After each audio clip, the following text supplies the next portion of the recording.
Você também chegou a denunciar muitos pastores dentro do ambiente evangélico que estavam aí na imoralidade. Sim. Infidelidade, abuso, não é verdade? Sim. Eu lembro de uma live que você fez, tem o quê, uns 2 anos já? Tem mais. Tem Se mais? for a que eu tô pensando. Pastores Inglórios? É isso mesmo. Mais já? Tem, quase Passa 5 rápido o anos. tempo na internet, tô sempre perdido. Acho que 5 anos. 5? É. Passa rápido, Meu cara. Deus. Jesus tá voltando. 5 anos? 5 anos. Eita. Então, eu lembro dessa live que teve muita gente que reagiu, inclusive, que comentou e tal. E você dobrou a aposta, depois você chegou falando, né? Fez outra ainda e respondeu. Tipo, ó, se cumpriu tudo que eu denunciei e tal.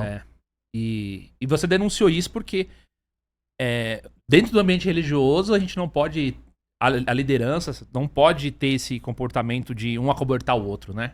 Dessas questões. E isso fere o povo de Deus, ferir a ovelha do Senhor é uma coisa muito grave. Sim. Né? Sim. Você não pode ser o pastor que é o lobo em pele de cordeiro. É isso.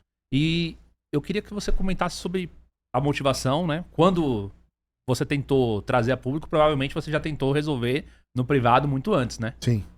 E retaliações você sofreu, sei lá, algum tipo de cancelamento, perseguição? Cara, hoje é mais claro pra mim, e eu sou honesto, né? Parte aqui do nosso podcast eu tô falando sobre honestidade e integridade. Então hoje é mais claro pra mim que eu me excedi em muita coisa. Então hoje eu tô muito mais equilibrado. Durante esse período de denúncia, apoio a vítimas, como eu disse, sou pai de 4 meninos e 3 são neurodivergentes, 2 são autistas. Então o autismo ele não é hereditário diretamente, mas ele é genético. Ele está na família, né? Então pode ser do pai para o filho, ou do tio para o sobrinho, ou da mãe pro neto, da avó para o neto e tal. Então durante esse período foi fechado também meu diagnóstico de autismo, nível 1 de suporte e TDAH. E tanto TDAH como o autismo possuem hiperfoco e rigidez cognitiva. O que é hiperfoco? Você foca no assunto, fecha nele e vai até as últimas consequências naquilo, entende? Tem autista que descobre tudo sobre navio, sobre baleia, todas as espécies de baleia. Meu menino, um deles é especialista, cara, nas criaturas aquáticas. Todas. Se você sentar com ele, ele vai te dar uma aula de todos os animais aquáticos que existiram e existem. Isso chama hiperfoco. Já a rigidez cognitiva é a indisponibilidade que o autista tem de mudar de opinião. Custa muito caro e demora muito. Então eu foquei nessa questão dos pastores e entrei num hiperfoco que durou 4, 5 anos. E hoje eu entendo que nem tudo foi Deus, nem tudo foi em favor da vítima. Teve muita coisa que foi autismo. Os meus excessos. Então eu cooperei com a prisão, direta e indireta, de 12 pastores que cometeram crimes sexuais. O projeto não existia e não existe por causa da imoralidade. Porque quem não peca? Quem não tem seu cômodo secreto? Eu tenho, você tem, todos temos. Então nunca foi sobre pecado, nunca foi sobre imoralidade, porque cada ser humano que existe sabe que por mais perfeito que seja aos seus próprios olhos, ainda é muito imperfeito aos olhos do Criador. Somos 200 mil pastores, não tem como eu me tornar gerente da conduta de ninguém. O projeto sempre foi sobre o abuso. Quando eu toquei na imoralidade, o autismo ali, a rigidez, não me permitiu abranger para eu explicar. Eu só tô tocando na imoralidade para provar para você que é ela que encobre o crime. Então, por exemplo, um pastor que foi imoral no casamento, ele se sente sugado pela criptonita, ele não se vê heróico para proteger uma vítima de crime sexual, porque automaticamente ele ter passado o pano para si mesmo tira dele a força heróica de fazer uma denúncia, que a consciência dele vai cobrar. Como você vai condenar um pedófilo se você traiu sua esposa e nem ela sabe que você a traiu? Então, quando eu entro nesse campo de batalha, é para mostrar que essa realidade existe. Ninguém quer falar sobre o assunto, porque nós estamos covardes, porque o nosso pecado pessoal está tirando a energia heróica da defesa de uma vítima. Aí eu fiz o barulho. Mas não foi por causa de pecado, que ele sempre existiu e vai existir. O meu, o teu e de todos nós. Mas em nome dessas vítimas, entende? Então hoje, em muitas coisas, meu irmão, eu tô fazendo um caminho de volta onde eu me excedi. Mas você disse que você se excedeu porque, tipo, sei lá, a pessoa teve um comportamento enquanto ela ainda não era o pastor, não era o líder, ou porque... Não, do tipo assim, ó, vou te dar um exemplo clássico, assim. Às vezes, ninguém passou pano por um pastor específico, era amor, do tipo assim, não, o cara errou, o cara cometeu um crime, mas a gente tem que amar ele também, ele tá vivo. Enquanto tem vida, tem esperança. E eu passava igual um trator, entendeu? Vagabundo, pilantra, sem caráter. E nem sempre é, cara. Vão ter falhas grotescas, até numa situação como essa, por exemplo, que não tem a ver com caráter diretamente. Vou te dar um exemplo. O rei Davi é um exemplo bíblico que ele cometeu abuso, cara. Não tá escrito que ele cometeu abuso, mas vamos configurar o versículo. Sim. O marido da mulher foi pra guerra. O rei deveria estar em guerra e não foi. Quando ele vai pra janela, da janela do palácio, ele vê a moça tomando banho. Algumas pessoas acham que ela tomou banho pra sensualizar pro rei. Não. Cara, os banheiros e as latrinas na época eram externas às casas. Mas o rei estava do palácio, ele via toda a cidade. Então ele olhou para a latrina daquela casa e o banheiro externo daquela casa e viu uma bela mulher tomando banho.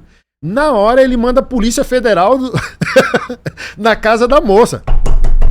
O rei te obriga a ir pro palácio. A mulher estava sem um pai, sem um primo, sem um irmão, sem um marido. Que moça consegue ir contra a Polícia Federal de um país? A polícia do reino. Aquilo foi abuso, pô. Davi não conheceu a menina na pizzaria, na balada, no shopping. Ele abusou da autoridade como rei. Ele era pastor daquele povo. Porque essa era a minha ira. Você é pastor de um povo. A gente pode pecar, mas se eu conhecer a mulher no meu CPF, isso eu expliquei. Os caras estão fazendo isso no CNPJ da igreja. Entende? Se eu for pro shopping e me engraçar com uma mulher, é meu CPF, cara. Agora deixa eu te fazer uma pergunta provocativa. E quando a mulher também tem um exemplo de Davi, certo? E quando a mulher também, ela passa na frente do cara lá e fica, ó, tô aqui, hein? Aí fica dando uns sinaizinhos. Não, é isso entendeu? que eu tô dizendo, tentando explicar pra você. Também, não tem? Do tipo assim, ó, isso é o que o ser humano é. E não é da minha conta, nunca foi. Uhum. A minha indignação é sobre abuso, sobre crime, é você violar alguém contra a sua vontade, seja maior ou menor de idade. Porque esse é o exemplo que eu quero dar.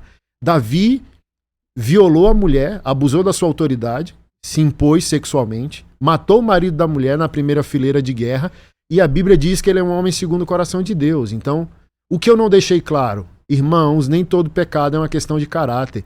Tem gente errando que tem caráter sim, tem gente que traiu seu cônjuge, mas ama, por incrível que pareça, esse cônjuge e ama a Deus. Agora, quem vai ouvir o contexto disso? Porque pode haver o quê? Uma distância do casal, pode ser uma questão hormonal, pode ser um processo depressivo, então testosterona masculina cai a partir dos 30, aí o cara tá repondo, sabe? Aí às vezes esse pico hormonal tira toda a racionalidade de um ser humano, mas quem vai pagar o preço? Então o meu excesso é que às vezes eu botei pressão demais numa questão que já estava resolvida. Aí eu trago para público e aspas, participo da difamação pública do nome de alguém, mas às vezes aquele erro que aquele cara cometeu já está resolvido. Vou te dar um exemplo. Vou fazer um evento agora em dezembro, lá na plataforma do Pablo Marçal, me emprestou um auditório. Que legal. Um dos pastores que vai palestrar foi o primeiro pastor que eu prendi. Tô disposto ou não tô a recuperar a vida das pessoas? Tá. Sempre foi assim, mas eu não deixei claro. Agora a minha responsabilidade é tornar clara a proposta. Aí vindo para sua segunda colocação, tem mulheres? Tem, eu chamo isso de pirigóspel. No mundo tem a piriguete, na igreja tem a pirigóspel. Uhum. Tem mulher maluca, cara. Que olha, talvez assim, ó, um cara como eu, nossa, ele escreveu livro sobre família, hein? Nossa, ele parece ser um bom marido. E se eu ficar com ele vai ser um bom marido para mim? E é tão maluca que não consegue entender que se eu trair minha esposa com ela, eu deixei de ser um bom marido. Tem essas mulheres, mas isso não é abuso, isso é pecado, isso é é uma queda, é uma falha de conduta, de caráter, mas não é um crime. Não, isso daí sim, porque eu fiz um estudo e eu trouxe dos Estados Unidos algumas referências a respeito do seguinte, né? A psicologia feminina, ela tem como base uma coisa chamada hipergamia. E homens, de alguma forma, que estão em posição de destaque, de poder, em evidência e tudo mais, Atrai. E aí você tem, por exemplo, dentro do ambiente militar, entendeu? Sempre tem isso, o professor universitário. Eu cuidei de um policial que citou que o superior dele tinha 3 famílias, 3 mulheres. Eita. Pronto. Porque a mulher fica louca com o distintivo, velho. Sim. Com a posição de autoridade. E dentro do ambiente religioso tem um pastor. Que tem a unção, que é o amigo de Deus, entendeu? E tem um ministro da música lá, né? O pessoal do Ministério de Louvor e tal. Então, essas posições para o homem, onde ele tá em evidência, atrai as mulheres, ficam ali. Elas tendem a desejar esse cara. E aí é um trabalho em dobro, né? De vigilância e tudo mais. Porque é isso, assim, ó. Você pecou, você caiu, beleza, se arrependa, busca a Deus e volta a caminhar. Agora, você abusar de alguém, aí é outra coisa totalmente diferente e fora do eixo, entendeu?